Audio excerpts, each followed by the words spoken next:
ချစ်ကကများအားလုံးပဲမင်္ဂလာပါเนาะကျွန်တော်ဆိုင်ကိုဘယ်နာလဲမင်းနေကြတဲ့ချစ်ကကများကိုလမ်းလေးညွှန်ပေးပါမယ်เนาะကျွန်တော်တို့ဆိုင်ကတော့ဒီတက်ကနေဒါဟိုးဟာကျွန်တော်တို့လမ်းမကြီးဖြစ်ပါတယ်เนาะဒါဆိုရင်ဒီဘက်သွားရင်စကိုင်းဒီဘက်သွားလို့ရှိရင်ကျွန်တော်တို့မန္တလေးကန်တော်ကြီး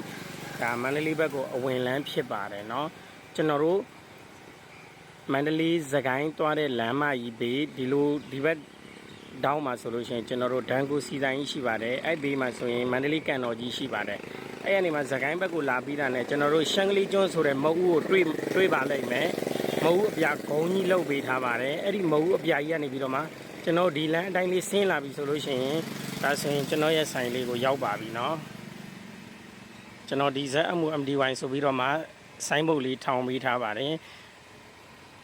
မလာတက်တဲ့သူများကတော့မန္တလေးကန်တော်ကြီးပတ်ဝန်းကျင်ရောက်ပြီဆိုလို့ရှိရင်ဖုန်းနံပါတ်99066ခွန်829ကိုလည်းဆက်သွယ်ပြီးတော့မှကျွန်တော်တို့လာပြီးတော့မှခေါ်ပေးပါမယ်เนาะယုံကြည်ကြည်နဲ့အစင်မြဲအားပေးကြတဲ့ချစ်ကကတဦးတယောက်ချင်းစီတိုင်းကိုအထူးပင်လိုက်လဲဆိုကျေးဇူးတင်ရှိပါတယ်เนาะ